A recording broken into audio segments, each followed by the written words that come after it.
Hallo und herzlich willkommen zu unserer heutigen Erkundung.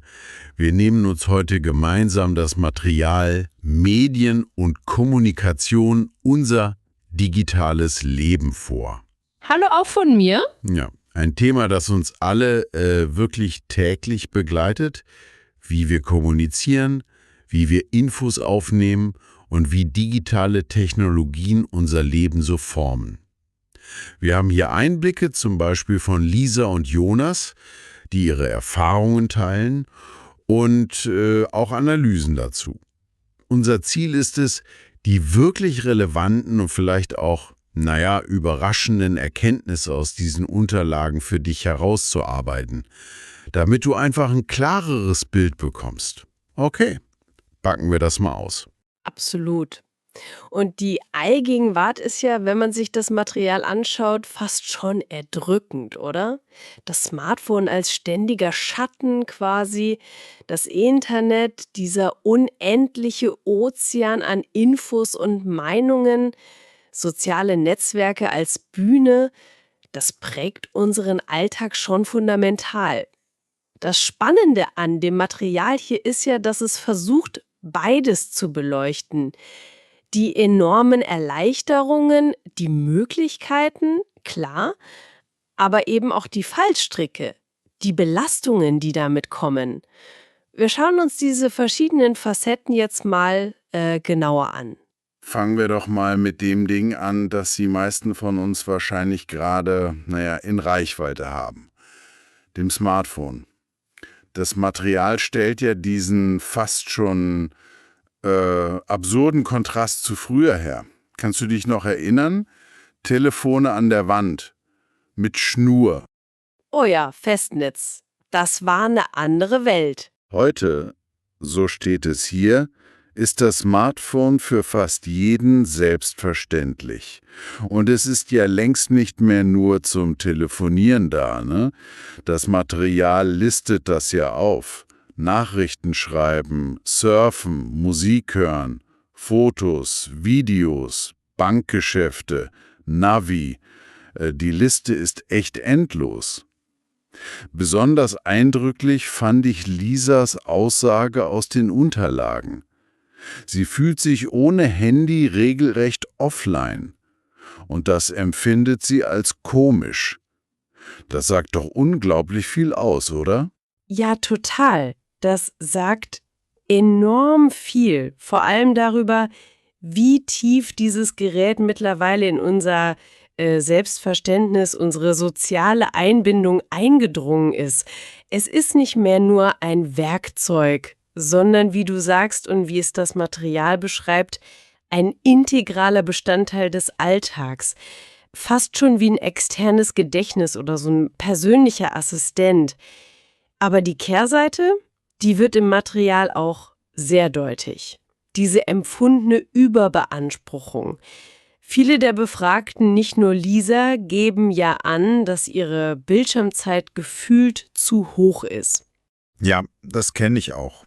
Und es wird ein expliziter Wunsch nach mehr echten Gesprächen geäußert. Also dieser direkte Austausch, face to face, das zeigt diese tiefe Ambivalenz.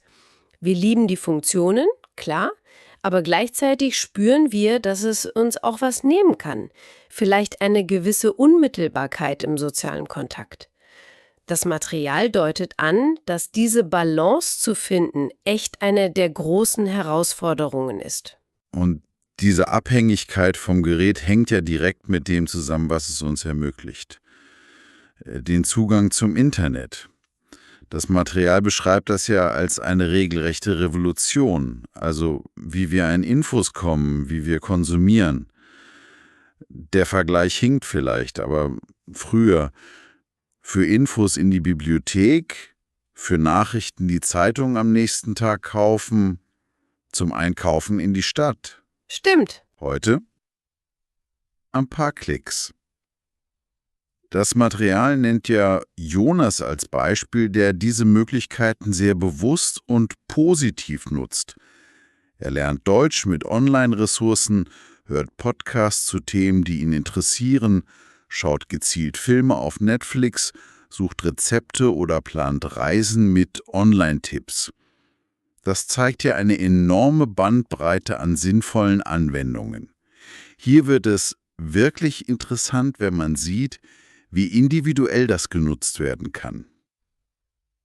Ja, was hier faszinierend ist, ist genau diese Dualität, die das Material so rausarbeitet.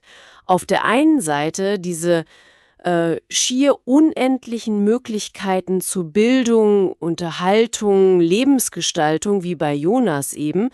Auf der anderen Seite aber auch die explizite Warnung, die sich so durchzieht und die Jonas ja selbst auch anspricht, die enorme Herausforderung durch Falschinformation, Fake News. Genau, das ist ein Riesenthema. Quelle seriös.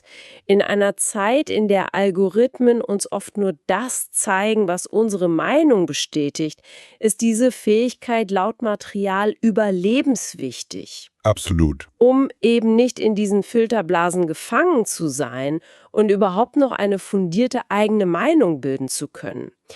Es wird als aktive, kontinuierliche Anstrengung beschrieben. Nicht was, das man einmal lernt und dann kann man's. Ja, stimmt. Und diese neue Informationslandschaft hat natürlich auch massive Auswirkungen darauf, wie wir miteinander kommunizieren. Das Material zeichnet hier ein klares Bild vom Wandel. Früher, das waren Briefe, tagelang unterwegs oder eben Telefonate übers Festnetz. Mhm. Heute dominieren Kurznachrichten über WhatsApp und Co., E-Mails, Posts, Kommentare in sozialen Netzwerken. Lisa hebt in den Unterlagen ja wieder die positiven Aspekte hervor. Die Geschwindigkeit ist unschlagbar. Man kann mühelos mit Leuten auf der ganzen Welt Kontakt halten. Sie erwähnt ihre Freundin in Spanien, ihren Bruder in Berlin. Und das Ganze ist übers Internet, oft kostenlos oder zumindest sehr günstig. Das hat die Hürden für globale Kommunikation ja massiv gesenkt. Absolut. Die Zugänglichkeit und die Geschwindigkeit sind revolutionär. Aber, und das ist ein zentraler Punkt im Material, diese neuen Kommunikationsformen haben auch ihre Tücken. Die werden oft unterschätzt. Das wirft eine wichtige Frage auf, nämlich die nach der Qualität und dem Potenzial für Missverständnisse. Ja, genau. Das Material spricht das explizit an. Bei rein textbasierter Kommunikation fehlen die nonverbalen Signale. Mimik, Gestik, der Tonfall, Pausen, all das, was in einem direkten Gespräch unbewusst mitschwingt und uns hilft, die Botschaft richtig zu deuten. Liest man eine knappe Nachricht, kann man sie leicht als unfreundlich oder desinteressiert missverstehen, obwohl sie vielleicht nur schnell getippt wurde. Kennst du sicher auch, oder? Oh ja, definitiv. Das Material erwähnt Jonas' Strategie als Lösungsansatz. Bei wichtigen oder emotionalen Themen greift er bewusst zum Hörer. Um genau diese fehlenden Ebenen, Stimme, Emotionen wieder reinzuholen. Um Missverständnisse zu vermeiden. Das wird als bewusste Entscheidung für eine reichhaltigere Kommunikationsform dargestellt. Und wenn wir schon bei Textkommunikation und Missverständnissen sind, landen wir ja fast zwangsläufig bei den sozialen Medien.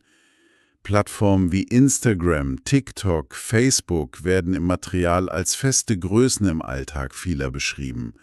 Man teilt Fotos, Videos, gibt Einblicke, pflegt Kontakte. Lisas Haltung dazu wird in den Unterlagen als sehr ambivalent beschrieben. Einerseits Inspirationsquelle, sie findet dort Ideen für Rezepte, Mode, Reisen. Das Positive. Andererseits, und das wird sehr deutlich, empfindet sie erheblichen Stress durch diesen ständigen Vergleich mit den dort präsentierten, oft scheinbar perfekten Leben anderer. Dieses Gefühl, nicht mithalten zu können, das scheint echt weit verbreitet zu sein. Ja, das ist ein Phänomen, das das Material sehr treffend analysiert. Es geht um diese Kultur der Selbstdarstellung, die diese Plattformen fördern. Gezeigt wird oft nur eine kuratierte Auswahl, die schönsten Urlaubsbilder, die größten Erfolge, die glücklichsten Momente. Genau, die Highlights. Der schwierige Alltag, die Unsicherheiten, die Misserfolge bleiben meist unsichtbar. Das Material warnt davor, diese inszenierte Realität für bare Münze zu nehmen. Es betont, wie wichtig es ist, sich dieser Mechanismen bewusst zu sein, eine kritische Distanz zu wahren. Der ständige Vergleich mit diesen idealisierten Bildern kann, so die Analyse, zu Unzufriedenheit führen, zu Selbstzweifeln. Deshalb wird im Material auch der Ratschlag gegeben, bewusst Pausen einlegen, offline gehen, um den Fokus wieder auf das eigene, reale Leben zu richten, auf die eigenen Maßstäbe, statt sich permanent an dieser oft unerreichbaren Online-Fassade zu messen. Das ist ein guter Punkt. Neben all diesen eher informellen, schnellen Kanälen gibt's aber ja noch einen Bereich, der laut Material seine Bedeutung behalten hat. Vielleicht sogar gewonnen hat. Die E-Mail. Stimmt. Gerade im beruflichen Kontext, aber auch für offizielle Anliegen scheint sie unverzichtbar. Das Material nennt Beispiele, Terminvereinbarungen, Versand wichtiger Infos, Dokumente oder der ganze Bewerbungsprozess. Ja, die E-Mail wird im Material klar als das Medium für die formellere, oft auch asynchrone digitale Kommunikation positioniert. Sie hat den Vorteil der Nachvollziehbarkeit und man kann auch umfangreichere Infos strukturiert übermitteln. Besonders interessant fand ich, wie das Material die spezifische E-Mail-Etikette im deutschen Kontext rausarbeitet, anhand von Jonas' Beispiel. Ah ja, das Beispiel war gut. Diese typische berufliche E-Mail. Sehr geehrte Frau Müller, vielen Dank für Ihre Nachricht. Ich sende Ihnen die Unterlagen im Anhang. Mit freundlichen Grüßen, Jonas Weber. Hier werden ja mehrere Aspekte deutlich, die das Material als typisch beschreibt. Formelle Anrede, klare sachliche Formulierung, Hinweis auf Anhänge, formelle Grußformel. Das zeigt, auch digital spielen Konventionen und Höflichkeitsformen eine wichtige Rolle, gerade im professionellen Umfeld. Es geht nicht nur darum, dass kommuniziert wird, sondern auch wie. Und wenn wir schon bei Konventionen und Regeln sind, dann müssen wir unbedingt noch über Sicherheit im Netz sprechen. Datenschutz, Privatsphäre. Das Material widmet dem ja auch einen wichtigen Abschnitt. Der Kernrat, der sich so durchzieht, sei vorsichtig, was du online preisgibst. Klingt erstmal banal, aber die Beispiele zeigen, wie relevant das ist. Ja, wenn wir das im größeren Zusammenhang betrachten, ist das eine der grundlegendsten Herausforderungen unserer digitalen Existenz, oder? Die Bequemlichkeit des Teilens steht oft im direkten Konflikt mit dem Schutz der eigenen Daten. Das Material wird hier aber sehr konkret. Es ist nicht nur der allgemeine Rat zur Vorsicht. Es werden spezifische Praktiken genannt.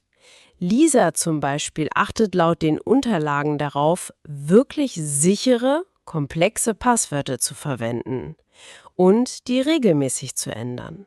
Wichtig. Noch wichtiger, sie ist sehr zurückhaltend, damit ihre private Adresse oder Telefonnummer online anzugeben. Das sind so Basismaßnahmen. Darüber hinaus wird aber auch der Aspekt der Fotoprivatsphäre angesprochen. Wer soll die Bilder sehen können, die ich poste? Nur enge Freunde, Familie oder alle?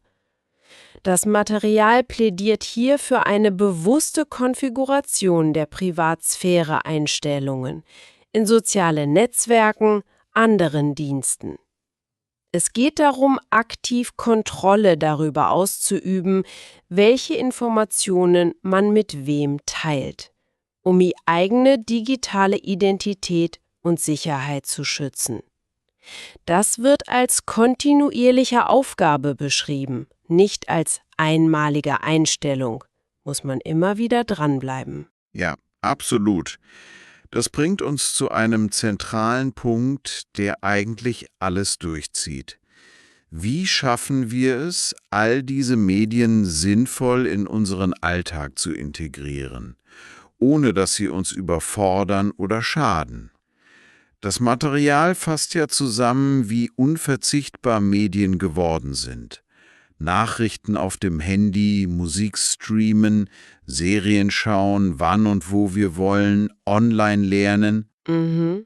Gleichzeitig betont das Material aber immer wieder den Wert von Pausen, von bewusster medienfreier Zeit. Zeit ohne Smartphone, ohne Laptop wird als kostbar beschrieben. Ja, diese Suche nach Balance ist ein wiederkehrendes Motiv. Jonas Experiment mit dem Digital Detox, das im Material beschrieben wird, ist dafür ein starkes Beispiel. Ja, das fand ich spannend. Er erzählt, wie er versucht, an Wochenenden bewusst aufs Internet zu verzichten. Anfangs, so schildert er es, sei das durchaus schwierig gewesen, fast wie ein Entzug. Man merkt erst dann, wie automatisiert der Griff zum Handy ist oder der Klick auf den Browser. Total. Aber nach dieser anfänglichen Hürde beschreibt er das Gefühl als ausgesprochen befreiend, entspannend. Man nimmt die Umgebung anders wahr, hat mehr Zeit für anderes, für direkte soziale Interaktion. Das Material stellt das nicht als die Universallösung dar, sondern als ein Beispiel, wie man aktiv versuchen kann, die Kontrolle zurückzugewinnen, eine gesündere Beziehung zur digitalen Welt zu entwickeln. Es geht darum, bewusst zu entscheiden, wann und wie wir Medien nutzen, anstatt uns von ihnen treiben zu lassen. Diese individuelle Balance zu finden, so das Material, ist entscheidend fürs Wohlbefinden im digitalen Zeitalter. Das betrifft uns alle, dich natürlich auch. Also, was bedeutet das alles nun für dich? Wenn wir die wichtigsten Punkte aus unserer heutigen Erkundung des Materials Medien und Kommunikation, unser digitales Leben, noch einmal bündeln. Das Smartphone hat sich von einem Kommunikationsgerät zu einem, unverzichtbaren Lebensbegleiter entwickelt. Segen und Fluch zugleich, kann man sagen. Ja, trifft es gut. Das Internet öffnet Türen zu Wissen, Unterhaltung wie nie zuvor, erfordert aber gleichzeitig hohe Medienkompetenz, um nicht bei Fake News oder in der Flut unterzugehen.